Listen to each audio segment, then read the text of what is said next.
Selamat datang kembali di konten kami. Lama kita tidak ngedabrus ya. Untuk pertemuan kali ini kita akan bahas masalah, ini agak serius ya, kita akan bahas masalah politik dunia. Yang ramai saat ini adalah ramalan tentang Perang Dunia Ketiga. Ini sedang ramai di mana-mana. Ada tanggapan? Kita kan saat ini melihat fakta bahwa dunia saat ini mengalami eskalasi yang tinggi, di mana perang ini terutama di Israel dan Gaza, Israel dan Palestina. Nah, ini kan mengalami perang yang tidak berkesudahan. Kemudian konflik Rusia dan Ukraina, kemudian Cina dan Taiwan juga memanas. Kemudian Amerika juga ikut campur. Nah, apakah eskalasi yang dihadapi negara-negara, banyak negara saat ini, apakah ini bisa memicu perang dunia ketiga? Ini sebelum bicara ke versi mitologi atau versi perkronikan dan ramalan-ramalan dari beberapa orang. Memang eskalasi konflik di dunia ini kan sedang panas-panasnya toh. Ya, betul. Dan yang panas itu tidak hanya terjadi di salah satu kawasan saja ya, atau di regional tertentu saja, atau konflik yang mungkin sifatnya hanya kepentingan dari satu dua negara saja ya. Ini kan banyak negara sangat terlibat ini. Tidak hanya satu titik saja. Di Timur Tengah ada konflik Israel yang hingga saat ini belum selesai. Masalah proposal gencatan senjata dari pihak Amerika pun antara pihak Cina dan pihak Rusia juga masih menolak. Terus dari pihak Hamas sendiri juga belum jelas apakah Hamas mau mengajak siap mengajak untuk gencatan senjata atau tidak. Ini baru di Israel, belum lagi masalah di Ukraina. Karena hingga saat ini kan belum selesai toh invasi Rusia dari tahun berapa? 2022. 2022-an. Saat ini belum selesai, hampir 2 tahun loh. Itu belum lagi konflik di Pasifik, yaitu di Taiwan. Ini sedang ramai-ramainya bahwa Cina sampai tegas kalau sampai Taiwan berani mengatakan merdeka ya siap-siap ngajak berperang dengan Cina. Dan itu lantang orang-orang pemerintah Cina mengatakan demikian. Jika Taiwan, berarti gini ya, berarti Taiwan dengan Cina, Taiwan itu sebenarnya bagian dari Cina gitu. keinginan dari Cina kan gitu. Jadi satu Cina bahasanya dari Republik Cina itu. Berarti belum merdeka ya berarti negara Taiwan itu sebenarnya ya. Keinginan dari orang-orang Taiwan ya pengen lepas dari Cina. Tapi Cina menganggap bahwa mereka adalah separatisme. Sama seperti kita menganggap dari orang-orang OPM, GAM, separatisme. Jadi hingga saat ini pun posisi Taiwan itu bagi orang Cina ya, bagi pemerintah Cina ya, itu bagian dari Cina. Keinginan Cina ya jangan sampai Taiwan itu membentuk ibu negara sendiri. Bahasanya kan satu Cina gitu aja, satu Cina dua ideologi monggo. Tapi masalahnya ini Taiwan ini ingin merdeka sendiri. Iya, ini benar terlepas dari Cina. Karena dia enggak, karena dari pemerintah Taiwan nggak ingin bahwa dia bagian dari Cina. Dan Cina sendiri kan komunis loh. Berbeda paham dengan orang-orang di Taiwan. Taiwan kan lebih cenderung ke republik arah-arah demokrasi barat. Makanya ya eskalasinya saat ini ya di sana itu sangat-sangat panas. Itu belum lagi masalah di Laut Cina Selatan. Filipina ini yang paling masif ini Filipina. Filipina dengan Cina itu kan sering panas-panasan toh. Itu terkait perebutan wilayah. Ya, masalah Laut Cina Selatan. Itu kan masalah perbatasan itu yang beda, disebutkan berbeda pendapat antara Cina dengan Filipina. Bahwa Cina menganggap bahwa ini wilayahnya Cina, tapi Filipina nggak terima ini wilayahnya Filipina. Tapi kalau Filipina itu secara ideologi itu komunis atau bukan itu? Beda, Filipina ya sama kayak kita, Republik Demokrasi juga. Cuman Cina kan Filipina kan lebih cenderung cenderung lebih ke pro ke Amerika pemerintahan saat ini. model politik di Filipina hampir sama di Indonesia. Indonesia itu ketika presiden A itu cenderung kemana, ketika presiden B cenderung kemana, sama dengan Filipina. Filipina ya presiden saat ini lebih cenderung ke Amerika. Cuman memang sejarah Filipina emang ya dari Amerika, dulu kan pernah jajah Amerika Filipina ini. Jadi secara ideologis memang dari sejarah ya Filipina dengan Amerika, Filipina dengan Cina nggak ketemu. Dan ini ada masalah Laut Cina Selatan. Ini sudah ramai.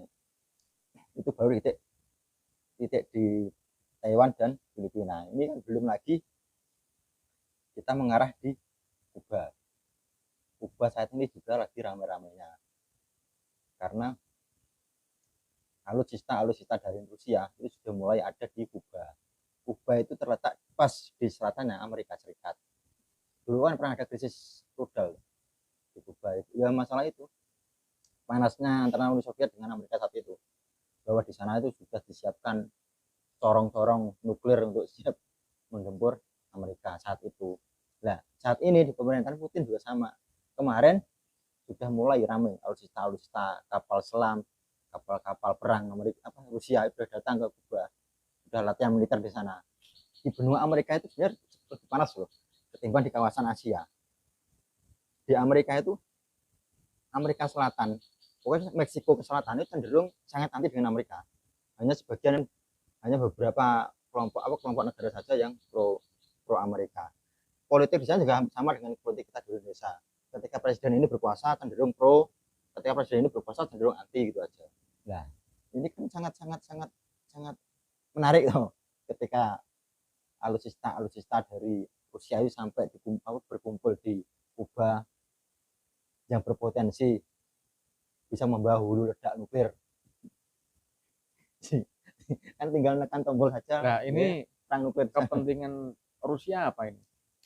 Kok namanya alutsistanya kok sudah dipersiapkan di Kuba untuk apa ini kaitannya dengan konflik Rusia dengan itu Ukraina itu? Ya masalah eskalasi itu nggak selesai. Kan gini loh. Ya Amerika kan jelas loh ngepronya kemana. Kan jelas loh. Sejarah perang invasi Rusia di Amerika, invasi Rusia di Ukraina seperti apa. Karena kan Ukraina kan berencana ingin gabung ke NATO itu awalnya. Ya. Terus pihak Rusia nggak terima. Akhirnya ketika Ukraina mengatakan ingin bergabung dengan NATO itu sama saja menabuh genderang perang dengan Rusia. Akhirnya kan Rusia langsung menginvasi Ukraina. Karena tidak ingin di depan halaman rumahnya Rusia itu ada kelompok yang NATO. Karena NATO jelas bagi pandangan orang-orang Rusia, bagi pandangan Putin bahwa NATO adalah musuhnya Rusia, bisa mengancam teritorial Rusia, bisa mengancam integritas negara Rusia.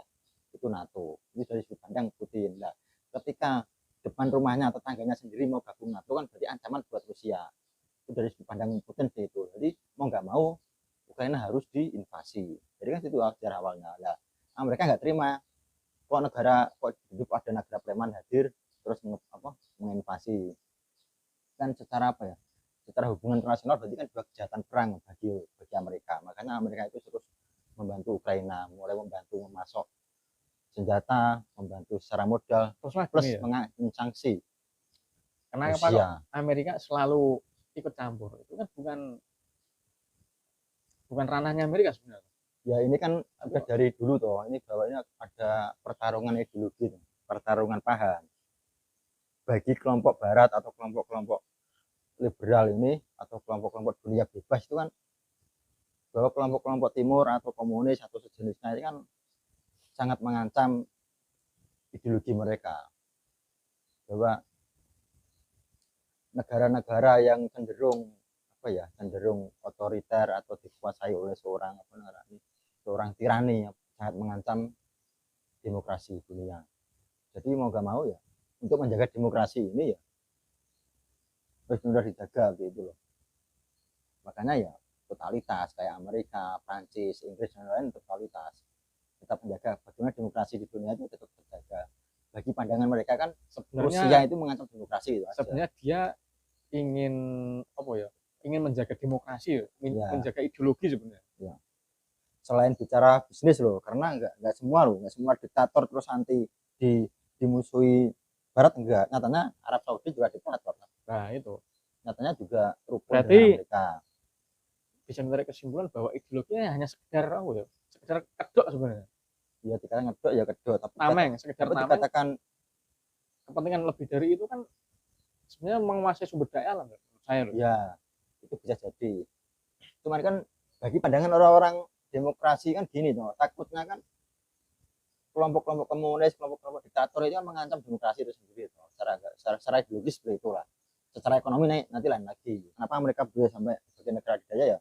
Mereka secara sumber daya alam kuat, secara hegemoni kuat, terus dia pemenang perang dunia kedua, ditambah lagi sumber daya manusianya juga kuat. Jadi mereka kuat segalanya gitu. Amerika itu sangat sulit ditaklukkan. Kenapa sulit ditaklukkan? Karena mereka itu negara Amerika itu di antara Samudra Atlantik dan Samudra Pasifik. Jadi lebih cenderung aman. Makanya kenapa Kuba itu sangat bisa mengancam Amerika ya karena paling dekat di Kuba itu. Karena dianggap negara yang paling bisa diajak kompromi untuk menyerang Amerika ya. Iya, kalau Kanada nggak mungkin, karena dia jelas dia kan anaknya dari Inggris toh. Masih bagian dari Inggris Kanada itu. Makanya ketika alutsista dari Rusia itu sudah mulai datang ke Kuba terus mengadakan latihan militer kan berarti kan siap-siap itu aja toh. Berarti seperti kemungkinan rudalnya Korea Korut untuk dilancarkan ke Amerika itu juga tidak mungkin ya, terlalu jauh ya. Ya mungkin, tapi ya mungkin cuman kan terlalu jauh ya. Ya terlalu jauh, terus konsekuensi resikonya kan juga lebih besar toh dengan jarak lebih jauh. Nah, daripada nyerang dari Korea Utara mendingan sekalian dari Kuba itu loh. Resiko jatuh enggaknya tepat sasarannya atau mengenai mereka apa enggak, malah jatuh di negara tetangga. belum lagi masalah dan lain-lain. Ini kan biayanya kan nggak kecil toh. Kayak kemarin tuh Iran menyerang Israel dengan jarak segitu saja tuh habis berapa itu Iran? Ya nggak sedikit itu. Rudal itu banyaknya diserang ke Israel. Itu habisnya nggak sedikit itu. Jadi termasuk Israel sendiri menyerang ke Iran juga sama ya, biayanya juga besar ya. Besar, apalagi dari Korea Utara ke Amerika, wah sangat besar sekali. Jaraknya soalnya lintas melewati samudra Pasifik. Makanya ya yang paling strategis ya di Kuba itu. Makanya berarti ada apa? Nah, ini kalau dari sudut pandang kita bahasa secara apa ya? Secara umum lah. Nah, ini yang kemarin yang menggegerkan ada dari seorang astrolog dari India, Kushal Kumar. Ini malah mengatakan bahwa akan segera perang dunia ketiga. Dia memandangnya tidak dari sudut pandang secara konflik hari ini, tidak. Secara apa ini? Kumar ini seorang astrolog beda. Dia itu menggunakan grafik keselarasan planet. Bahwa kira-kira ya bulan ini, bahkan dia itu secara detail mengatakan, yaitu tanggal 10 dan 29 Juni tahun ini. Ini tanggal berapa saat ini? Tanggal 15. Tepatnya tanggal 18 Juni. Itu pas tepatnya perang dunia ketiga dimulai. Bagi si Kumar. Ini secara kosmik atau bukan? Iya, ini pada tanggal tersebut muncul stimulus dari planet. Jadi pada tanggal tersebut itu muncul stimulus dari planet. Intinya pada tanggal 18 nanti ini tanggal berapa 15 3 hari lagi perang dunia ketiga. Kita saksikan ya, kira-kira benar enggak ramalan dari Kumar ini. Ya, terus gini loh. Sesuatu itu dianggap perang dunia ketiga. Itu landasannya apa? Maksudnya bukan landasannya. Ciri-cirinya apa? Kalau dikatakan perang ya ini sudah terjadi perang. Ya, juga kayak pengakuan bersama sih. Ini kira-kira enaknya kita sebut perang apa gitu aja. Kayak banyak antropolog mengatakan bahwa sebenarnya saat ini sudah perang dunia ketiga. Nah, karena dulu era perang dunia kedua kan awal-awal perang dunia kedua kan ya seakan-akan nggak masyarakat ya umum nggak. Ini sebenarnya paling di perang antar Jerman dengan Polandia gitu aja. Tapi kan dengan semakin berkembangnya akhirnya sejarah menulis bahwa itu perang dunia ketiga, perang dunia kedua. Mungkin esok sejarah mencatat bahwa perang dunia ketiga berawal dari invasi Rusia ke Ukraina kan bisa jadi. Soalnya kan ini yang terlibat kan nggak hanya 1-2 negara, tapi kayak membuat sebuah geng negara saling berperang. Nah, saya lihat Korea Utara dan Korea Selatan juga ramai loh. Masalah sampah itu. Yang Korea Utara mengirim sampah ke Korea Selatan, terus Korea Selatan mengirim K-popnya. Ini sudah mulai memanas loh. Termasuk Kim Jong Un sering latihan dengan rudal-rudalnya loh. Ini berarti kan sudah mulai ada saling memanas-manasi. Ini baru di semenanjung Korea, belum tadi masalah Taiwan, Israel dengan Palestina, terus dengan Irannya, terus Rusia dan Ukraina. Nah, ini saling antara negara-negara ini kan tidak serta merta berbeda kepentingan, mereka satu punya kepentingan yang sama itu. Korea Utara, Korea Selatan, satunya Korea Utara lebih pro ke Rusia dan Cina, Korea Selatan lebih pro ke Amerika. Terus Taiwan sama pro Amerika. Terus Israel lebih pro Amerika. Kan jelas arah dari Amerika kecenderungan kemana kan jelas ke Israel. Sebaliknya Hamas, terus Houthi kan pemerintahan di zaman hanya dikuasai oleh Houthi loh. Nah, Houthi sendiri kan yang mengendalikan siapa kalau nggak Rusia. Soalnya Houthi yang mensukseskan Houthi jadi bisa menguasai zamannya gara-gara Rusia juga. Houthi ini kalau secara Islam ini garis keras atau gimana? Houthi radikal tidak? Kalau masalah radikal enggak kan tergantung yang mandang siapa ya. Cuman Houthi kan Syiah itu aja. Oh, Cuman kecenderungan kelompok-kelompok Syiah ini sangat pro dengan Rusia, lebih pro Rusia. Termasuk Hizbullah kan lebih kecenderungan ke Iran. Dan Iran sendiri dengan Amerika kan ini kembali ke Yaman. Rusia kan sangat dekat. Cuman kalau kecenderungan gini, Syiah dimanapun itu cenderung dekat dengan Rusia. Dekat dengan komunis lah. Kalau Iya. secara ideologi ya. Enggak, kalau secara ideologi tetap berbeda. Komunis tetap komunis lah. Cuman gini loh, secara politik dunia, Syiah lebih dekatnya dengan Rusia gitu aja. Urusan ideologi kan lain lagi tuh. Itu disampingkan dulu lah. Entah nanti ketika sudah, contoh gini, dulu ketika Perang Dunia Kedua kan Amerika dan Rusia kan sekutu loh. Perang Dunia Kedua, Iya. Amerika dan pernah itu. Iya kan memang sekutu, Uni Soviet dengan Amerika kan sekutu loh. Untuk menghancurkan fasisme Jerman dan Jepang. Nah, setelah fasisme bisa dikalahkan oleh kelompok sekutu ini, akhirnya kan mereka juga punya sama-sama kuatnya tuh antara Uni Soviet dengan Amerika. Lahirnya perang dingin gitu. Ini menarik juga itu dari ramalan Nostradamus. Ya mungkin teman-teman di rumah sudah biasa lah nggak asing dengan Nostradamus, itu ramalan juga mengena sekali. Itu orang yang lahir di abad 16 nggak salah itu Nostradamus ini. Nostradamus itu hidup di abad berapa itu? Orang yang lahir di abad 16-an, 16-an. Berarti 500 tahun yang lalu kan? Ya. Cuman kata-katanya, sastra-sastranya banyak yang mengena gitu. Itu sudah memprediksi terjadinya Perang Dunia Ketiga. Iya.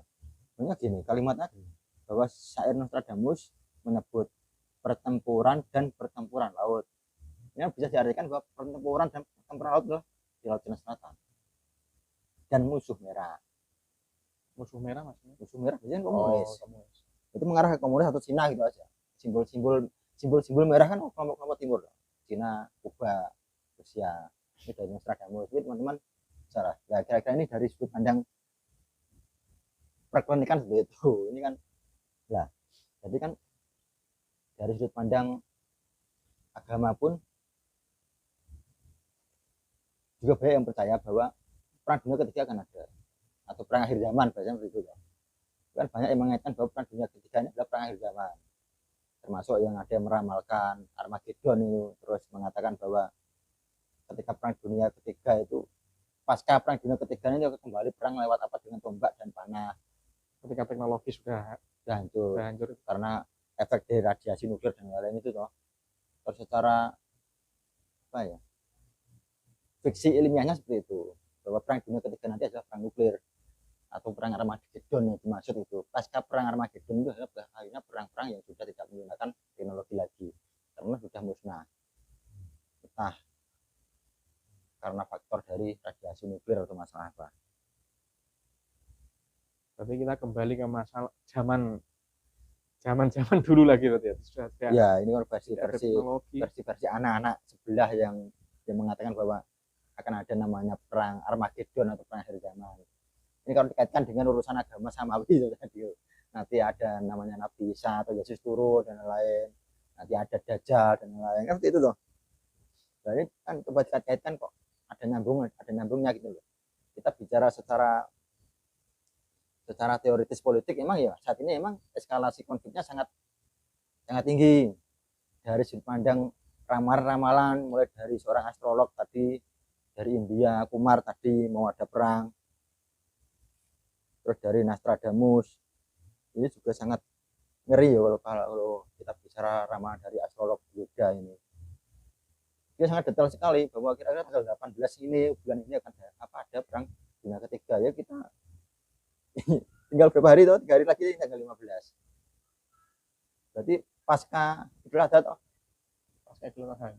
Iya, pas perang dunia ketiga. Kira-kira benar enggak ramalannya itu? Nah, kira-kira maksudnya ada peristiwa perang yang menandai apa ya? Maksudnya yang lebih menonjol dibanding dengan eskalasi sebelum-sebelumnya gitu. Kira-kira kan ya, kira-kira. Saya pikir gini loh. Karena saya sudah lahir saat perang dunia kedua ya. Eskalasinya memang tidak separah perang dunia kedua ya. Karena perang dunia kedua kan jelas sangat ideologis sekali bahwa Nazi benar-benar berapi-api ingin menguasai Eropa. Terus Jepang dengan apa semboyan tigaannya itu bahwa Dai Nippon itu sebagai cahaya Asia itu juga sangat mengerikan. Tapi saat ini kan nggak kalah mengerikan juga eskalasi saat ini loh. Saat Rusia terang-terangan menyerang invasi Ukraina, Israel dengan Palestina tidak selesai, Korea Utara, Korea Selatan terus memanas, terus Cina dengan belak-belakan ngomong bahwa dia akan memerangi Taiwan. Bahkan kemarin pas pertemuan di Singapura nggak salah, pertemuan para pejabat pertahanan dunia dari Indonesia, jadi nggak salah. Indonesia Itu kan belak-belakan orang Cina mengatakan bahwa sebenarnya Amerika yang memperkeruh keadaan dunia saat ini. Bahkan dia sampai bicara soal Taiwan sampai macam-macam siap diperangi. Bahwa Cina tidak main-main, akan tegas. Sekarang gini loh, di pertemuan diplomasi, di pertemuan sebuah diplomatik kan biasanya ngomongnya kan manis-manis toh. Ya. Tidak, Cina bahkan ngomong bahwa Amerika itu sangat mengkhawatirkan. Gini ya, kalau melihat gambaran secara umum antara perang dunia pertama, perang dunia kedua, perang dunia ketiga. Kalau perang dunia kedua ini kan cenderung konflik ideologi. Nah, kemudian untuk perang dunia ketiga, untuk perang dunia kedua kan soal ideologi kan soal segalanya sampai terjadi perang seperti itu. Nah, lebih menonjol kan ke ideologinya. Ya. Kalau perang dunia kedua memang sangat ideologis karena sangat melawan ideologis. Fasisme itu.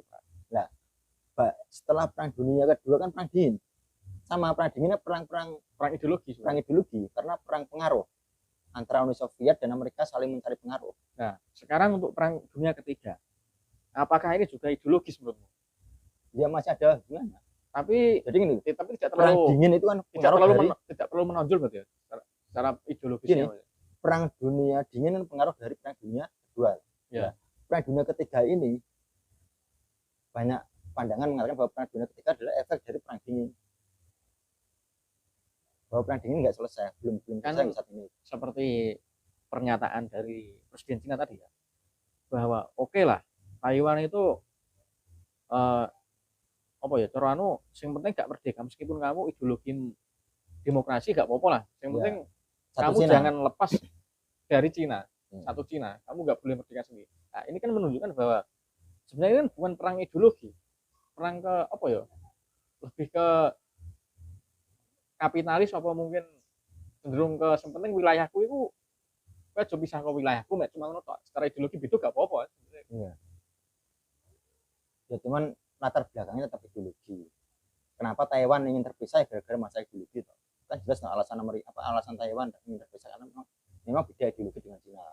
Bahwa Cina adalah komunis. Kan gak ingin orang-orang kelompok Republik Demokrasi yang orang-orang yang berpikir bebas, orang-orang yang berdemokrasi, ya, kan tidak ingin terikat dengan kelompok-kelompok tidak mau terikat atau bahasa mereka itu terjajah cara pemikirannya, cara terjajah oleh sistem komunis itu. Kan aneh tuh. Ibaratnya gini, demokrasinya itu terbatas di Taiwan saja, sedangkan di kelompok besar dia berinduk pada komunis, di pusatnya komunis. Jadi kan secara harga diri ya kita berbeda paham kok. Dengan satuan atau gak mau. Sedangkan keinginan dari Cina kan bisa sebut bagi Taiwan kan menganggap bahwa ini hanya musuhnya dari Cina. Kok koyo-koyo dua ideologi disatukan, saya pikir tidak mungkin. Koyok-koyok koyok-koyok ini Cina menerima kebebasan, menerima liberalisme. Tapi di satu sisi mereka mendominasi. Jadi kan itu loh, bertolak belakang gitu loh bagi pandangan Taiwan. Kok iso-isone wong yang berpikir otoriter terus bisa bertemu dengan orang yang berpikir bebas. Ini sudah sangat tidak masuk akal. Ini hanya apa ya? Koyok-koyok ini cuman pemanis dari Cina yang menginginkan dominasinya saja gitu. Termasuk juga Rusia. Bagi pandangan Barat kan Rusia itu berarti kan menggegerkan dunia. Tapi kadang-kadang gini nih, orang-orang Barat atau kelompok-kelompok Cina, kelompok Rusia itu saya pikir juga standar ganda. Contoh lah, ketika Barat mengatakan bahwa Rusia itu menginvasi Amerika, menginvasi Ukraina, Cina mengancam Taiwan, itu koyok-koyok itu apa ya? Ada sebuah kejahatan. Tapi dia kan nggak melihat bahwa Israel juga melakukan yang sama, invasi ke Palestina. Nah ini kan kayak sebuah standar ganda toh. Jadi kan sangat politis sekali itu loh. Ketika Rusia menginvasi Ukraina itu mereka menggembar-gemborkan anti sekali. Tapi kan Israel juga menginvasi Palestina. Nah, bedanya di mana kan gitu. Berarti kan ideologinya seolah-olah itu hanya dijadikan apa ya? Tameng untuk apa ya? Cara memperluas pengaruh lah atau sebenarnya ideologi menurutku ya perang ideologi masuk nggak ada menurut saya. Ya mungkin di perang dunia mungkin ya, tapi di perang dunia ketiga seolah-olah ya, nah buktinya Amerika juga menggunakan standar ganda. Enggak, Mungkin standar gandanya gini loh, pembelaan yang terlalu berlebihan terhadap kelompok-kelompoknya. Israel kan tetap sama, Republik Demokrasi itu sama. Dan Barat kan kecenderungan dia kan anti Timur, anti komunis biasanya, dan anti Islam itu pasti. Karena di negara-negara Eropa kan cenderung Islamofobia toh. Islamofobia kayak Prancis, Inggris sama Amerika itu sangat Islamofobia. sebenarnya kan kalau dikatakan yang paling anti dengan Islam harusnya kan ideologi komunis harusnya, karena dia tidak beragama. Tapi kok kenapa kok malah sing ideologinya demokrasi kok malah anti dengan Islam ya, entah itu bahwa radikal bahwa, tapi kan Kalau saya memahami pandangan komunis itu sebenarnya yang paling apa ya, yang paling menjadi lawan utama kalau bicara agama gereja timbang Islam. Karena sejarah ideologis itu yang dianggap maka sebenarnya gereja, kelompok gereja itu daripada Islam. Bahkan sebagian apa ya, ulama-ulama itu cenderung komunis juga ada. Indonesia juga ada tuh yang seorang ulama komunis. tapi komunis Haji Misbah ya. komunis saat ini itu apa sama dengan komunis zaman dulu? Kalau zaman dulu kan tidak mengakui Tuhan agama. Kalau sekarang apa sama nggak komunis dulu dengan sekarang? Se sepengetahuan gue sebenarnya komunis itu yang dilawannya bukan masalah Tuhan atau agamanya, tidak. Tapi kan makanya mengatakan gini, agama adalah candu itu aja. Bahwa agama itu membelenggu. Ada pembodohan dalam agama itu aja. Kan tidak berarti terus agama salah kan, tidak, tapi pikir. Dalam Kak Mak itu tidak pernah memusuhi agama tidak. Cuman background dari Kak Mak kan dia anti dengan gereja memang. Karena orang tuanya seorang pendeta. Kampanye di Eropa, kampanye di Barat, di Soviet kan yang dimusuhi kan selama sejarah kan Kristen loh. Komunis tidak punya masalah dengan Islam sebenarnya. Dulu ketika di revolusi revolusi Khomeini itu kan yang bersekutu dengan Khomeini kan kelompok-kelompok Iran komunis. Cuman ketika Khomeini berkuasa, orang-orang komunis dipinggirkan gitu, tidak punya tempat. Akhirnya saat itu kan yang mengembargo Iran tidak hanya Barat saja, tapi Uni Soviet pun juga ikut mengembargo. Mungkin dampak dari politik dari Khomeini ketika pasca menguasai Iran itu, orang-orang komunis itu dipinggirkan. karena Shah Iran ini cenderungannya dekat dengan Amerika. Kelompok-kelompok Syiah dan komunis itu merasa bahwa Iran itu harus dimerdekakan dari Amerika, karena memang saat itu memang ada kecenderungan si Shah ini dekat sekali dengan Amerika. Dulu kan sebelum revolusi Iran kan Iran dekatnya dengan Amerika, sekutu kuatnya Amerika. Sebelum Amerika bersekutu dengan Arab Saudi, itu persekutuan paling kuat itu antara Iran dengan Amerika. Waktu itu. Iya, Iran Israel satu sangat sekutu dekat. Tapi pasca revolusi Iran, ya berbanding terbalik. Ya, dan yang berkesekutu dengan kelompok-kelompok Syiah ini ya orang-orang komunis. Jadi sebelum berarti Iran itu sebelum dikuasai oleh Khomeini itu sudah Syiah itu. Enggak Syiah, Shah, kelompok Raja Shah itu. Jadi raja itu lebih cenderung dekat dengan Amerika. Bukan Syiah berarti. Bukan. Terus kelompok-kelompok Syiah itu nggak terima bahwa Iran harus seperti ini terus. Masalah kemiskinan, masalah korupsi, terus gaya pemerintahan Raja Shah yang terlalu hedon itu. Berarti waktu itu sebelum Iran dikuasai Khomeini, dikuasai oleh Raja Shah itu berarti hubungan dengan Arab Saudi berarti berhubungan baik. Kalau Arab Saudi mungkin belum begitu dekat ya, karena Saudi saat itu emang nggak ya dekat dengan Amerika, tapi nggak dekat saat ini loh.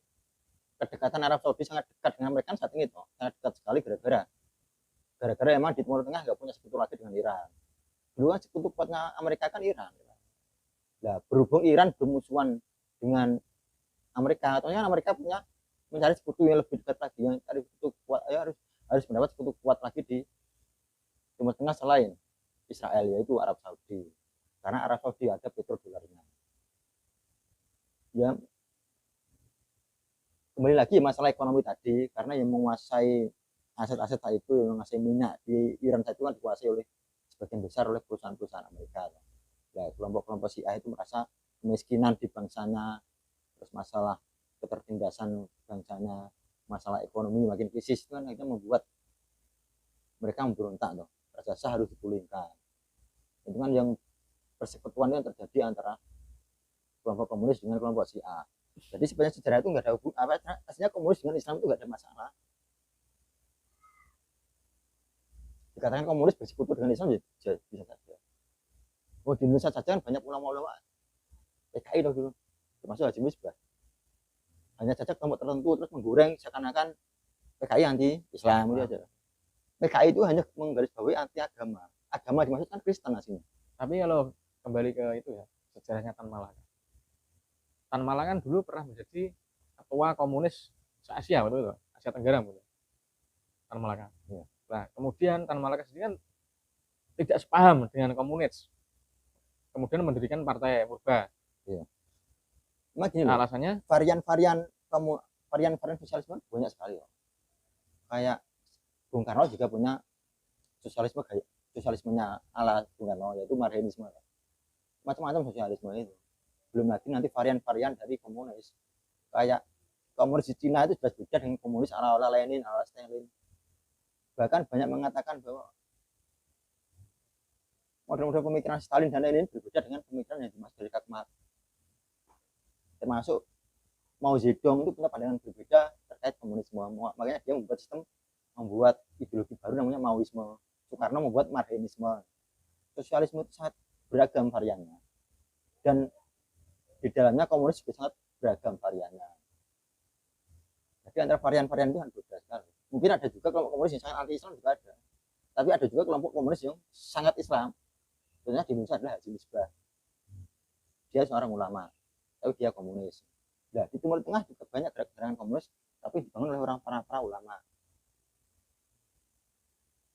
Jadi ini saya pikir hanya masalah propaganda saja. Kalau mengatakan Islam berlawanan dengan komunis, saya mungkin hanya propaganda barat saja. Tidak menginginkan bahwa ini ketika bersekutu sangat melelahkan mereka gitu loh. Bayangkan ketika ada Iran, Korea Utara, Cina, Rusia, Kuba ini bersekutu, ini sudah membuat pusing loh. Karena apa? Dari Rusia dan Cina saja kan dia negara besar. Amerika juga kewalahan menghadapi Rusia saja. Ini ketambahan Cina. Cina itu kekuatan militernya sekarang nomor 3. Nomor 2. Bayangkan Amerika emang nomor satu, tapi lawan Amerika itu nomor dua dan nomor tiga. Berarti kan ya kan sebuah perjudian toh. Jadi Amerika berpikir keras sekali. Jadi nah kita harus konflik langsung. Ini kan resikonya sangat besar. Zona menang, nak kalah. Yang terancam apa? Yang paling terancam yaitu ideologinya. Kan perang dingin kan itu toh. Rivalnya Pengaruhnya sangat besar toh terhadap dunia toh. Dunia dibagi dua saat perang dingin itu. Kalau enggak kelompok timur, kelompok barat.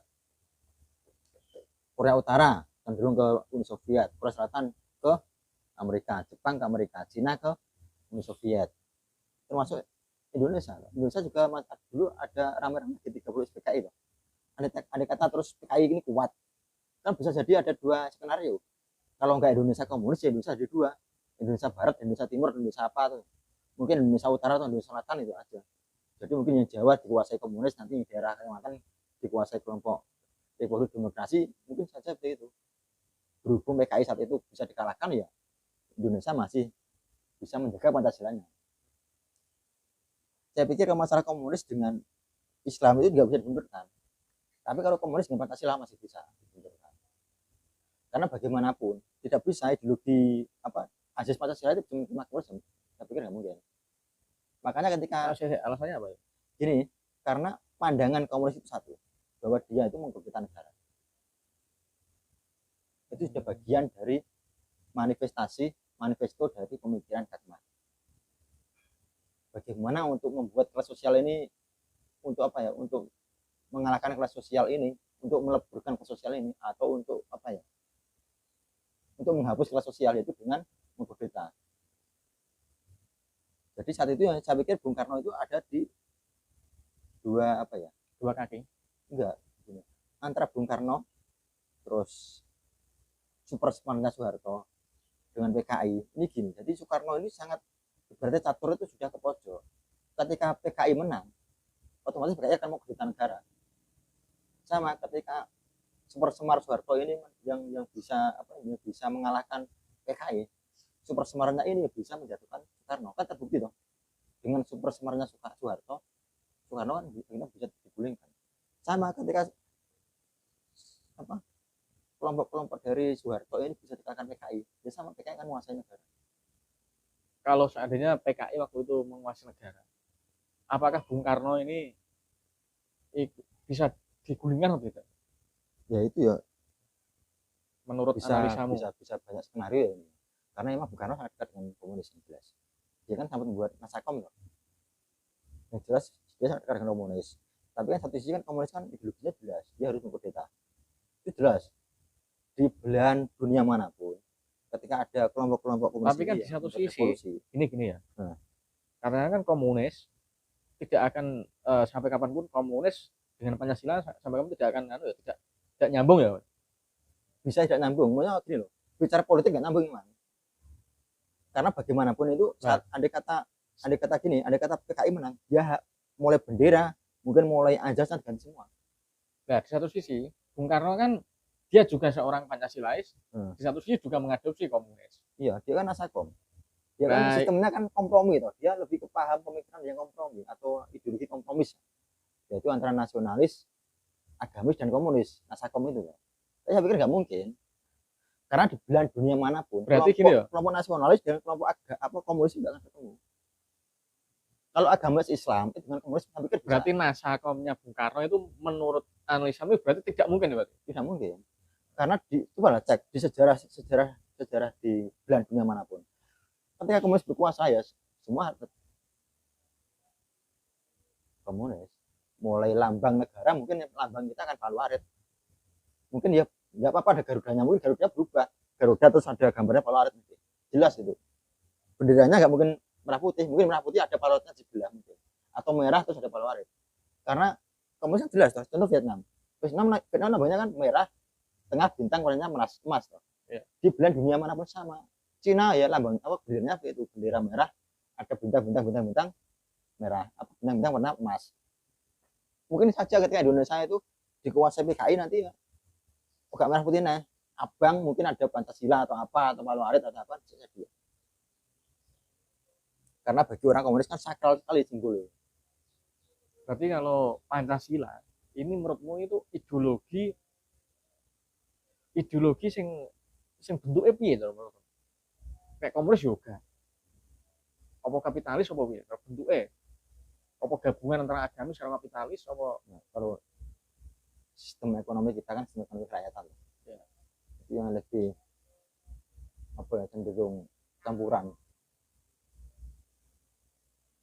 Kalau saya pribadi bicara ideologi, saya ideologi hanya propaganda saja ya. Cuma Nah. sistem pemerintahan kita kan cenderung republik demokrasi tapi juga mengadopsi sosialisme itu aja. Jadi lebih ke rata-rata kan nggak ada toh negara di dunia itu punya pandangan kapitalis. Kapitalis bukan ideologi, tapi temuan dari Kakmat. Katanya ideologi ada 3, kapitalis, Iya, tapi sosialis, orang-orang Barat tidak menyebut kapitalis. Kapitalisnya komunis. ejekan. Bagi orang Barat dia menyebut dengan liberalisme, tidak kapitalisme. Kapitalis itu adalah ejekan dari Kakmat. Kakmat mengejek orang liberalis itu kapitalis gitu aja. Kayak korupsi, masuk orang uang mau korupsi, koruptor, aku masuk koruptor kan enggak. Berarti gini ya, sebenarnya kapitalis itu menurut Karl Marx itu sebuah, bahkan orang Barat sendiri nggak mau menyebut dirinya itu sebagai kapitalis ya. Berarti seolah-olah kapitalis dianggap sebuah kejahatan berarti. Ejekan atau temuan sebutan berarti tahu gede ndasin gitu loh. Jadi kapitalnya kapital, pemodal, Ya. isme. Berarti sistem yang dikuasai oleh pemodal. Sedangkan orang Barat itu menyebutnya dengan pasar bebas. Tidak ada istilah kapitalisme pertama kali yang munculkan di Kakmat. Tapi Barat sendiri disebut kapitalis, dia tersinggung nggak? Dia sebagian tersinggung. Nah, itu kan berarti kan Karena dia merasa gini, kalimat kapitalis berarti kayak kan awak dewi menangan dewi. Berarti kan menurut Kayak ini loh, kayak orang kayak raja Arab Saudi kan nggak mau dia disebut seorang diktator. Nah. Diktator kan kemauan. Waduh kalau ngono kuwi. Kayak pada seorang raja diarani raja kan dolim. Dolim kan kemauan loh, bukan sebagai dulu kita sama. Kapitalis kan sebenarnya sebuah kemauan dari si Kakmat ini mengatakan bahwa ideologi liberalisme itu gagal disebut dengan kapitalisme karena yang menguasai akan dikuasai oleh kelompok kelas berduit atau kelompok pemodal atau kelompok yang punya alat produksi, yaitu si kapitalis, yaitu si pemodal. Orang Barat menyebutnya dengan sistemnya dengan liberalisme atau pasar bebas secara ekonomi. Nah, di berkembangnya waktu ini artinya sistem ideologi yang pasar bebas pun atau itu sebenarnya juga nggak ada, liberalisme itu sebenarnya juga nggak ada. Sistem pasar apa ya, sistem ekonomi rata-rata orang Barat menyebutnya dengan welfare state, kayak orang-orang Skandinavia, termasuk Amerika itu menyebut sistem mereka adalah sistem welfare state. Indonesia termasuk juga welfare state.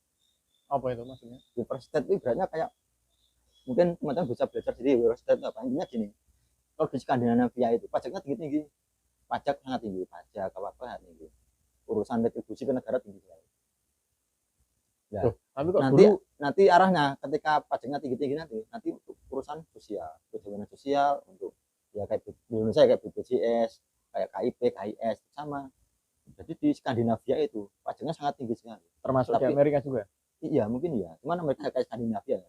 Karena welfare state itu besarnya di Skandinavia tadi apa Finlandia, Norwegia, terus Denmark dan sekitarnya itu. Itu negara di benua Eropa itu. Ya Eropa Utara. Itu memakai paham welfare state. Nah, rata-rata kebanyakan negara-negara itu memakai welfare state. Dan kebanyakan negara-negara itu mengakui bahwa sistem kita adalah sistem campuran. Nggak ada terus orang mengatakan aku liberalis, nggak ada. Bahkan orang mereka pun mengatakan, orang mereka juga menyadari bahwa sistem liberalisme ala Adam Smith itu masih banyak gagalnya. Bahwa negara harus berperan. Karena begini loh, bagaimanapun seliberal-liberal pun kan negara itu harus tetap diakui. Ya, kalau harus bersistem murni liberal berarti kan nggak ada negara, mengabaikan negara, bebas lah negara. Berarti kan rugi, Amerika kan rugi. Lah Amerika kan sebuah negara. Lah logikanya dasar seperti itu. Jadi saya pikir orang-orang teriak idealis, orang-orang teriak kapitalisme, liberalisme, komunisme kadang-kadang juga bullshit semua. Saya pikir. Cuman kita kembali ke perang dunia ketiga ini ya, itu latar belakangnya dari ideologi. Cuman kalau benar-benar ideologi ya pikir tidak. Cuman ada latar belakang ideologi, kecenderungan ideologi. Cina itu tidak murni komunis, Rusia juga tidak komunis ya ini. Berarti kalau menurut pendapatmu secara kajian ideologi di dunia ini, entah itu liberalis, kapitalis, anarko-komunis dan sebagainya, itu menurut pendapatmu berarti itu apa ya? Sistem sing gagal ya? Ya enggak sih, tapi enggak sistem gagal sih. Itu soal pemikiran.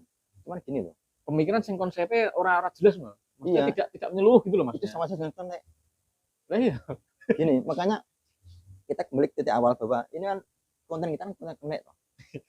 Ketika orang-orang bicara soal kejawen terus yang berbau-bau kayak apa gitu, kayak kosmologi, peton itu memang menyebut bahwa itu adalah kenek.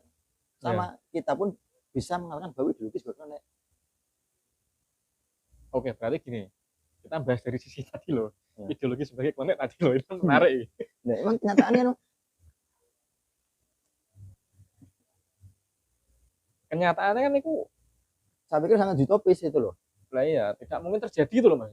Contoh lah, Korea Utara ketika memakai sistem benar-benar komunis, maju nggak negaranya? Ya nggak mungkin. Berarti kan utopis. No?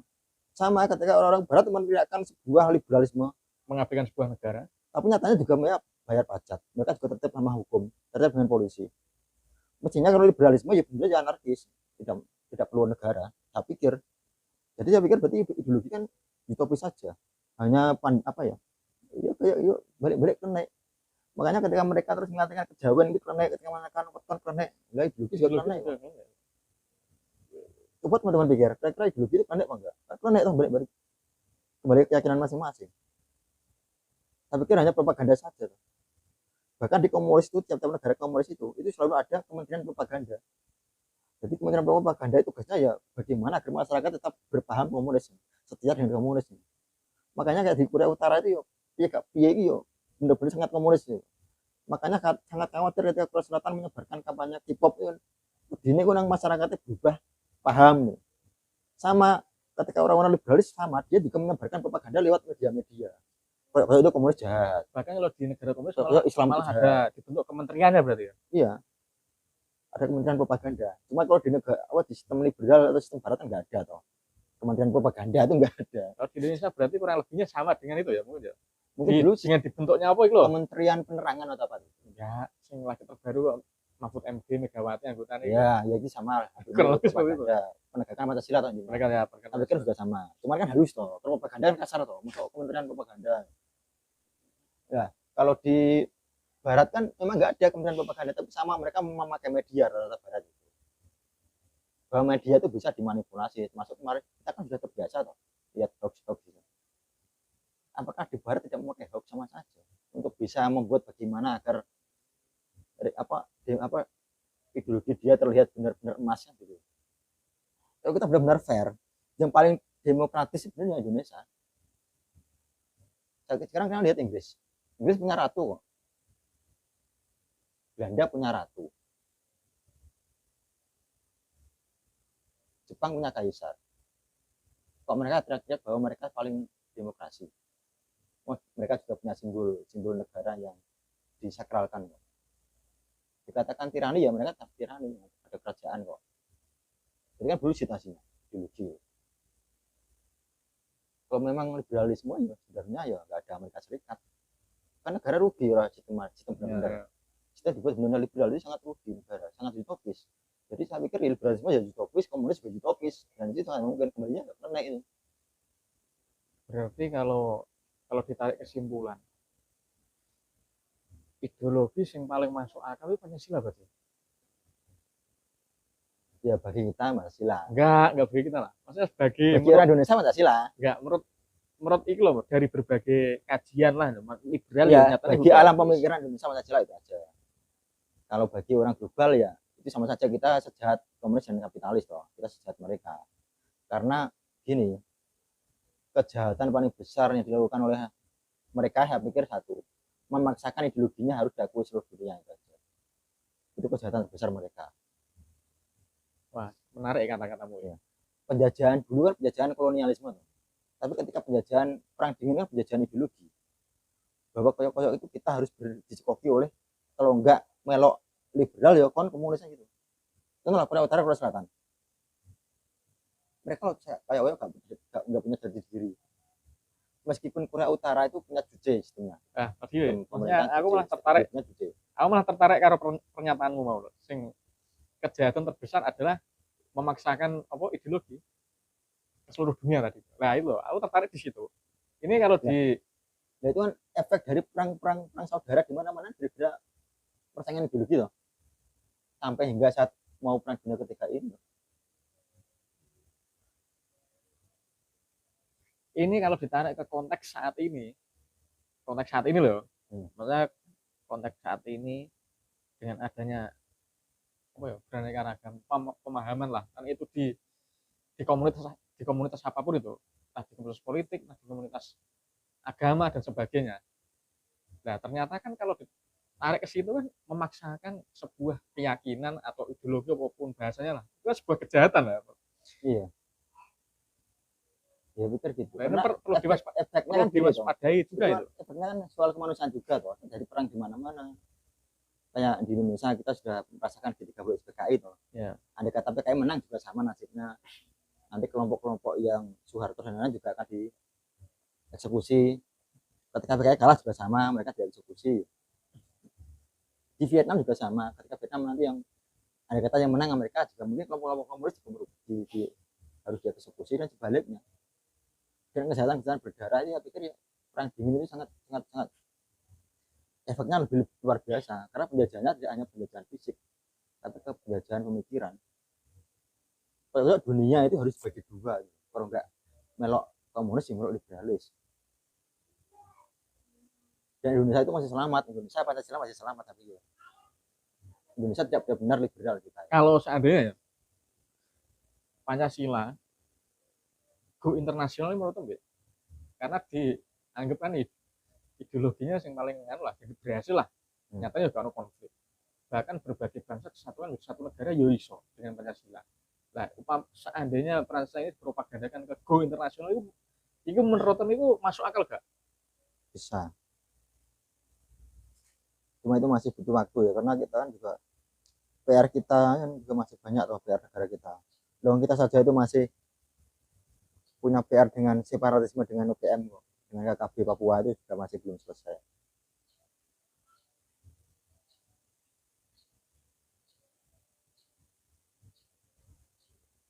Ya mungkin sekian dulu ya untuk konten kali ini. Menarik dunia kita bahas masalah ramalan perang dunia ketiga ya. Ya intinya ada nyambungnya gitu loh. Versi astrolog beda mengatakan akan terjadi perang dari rumusannya dia, dari hitung-hitungan dia. Menurut sejarawan juga ada mungkin ada perang.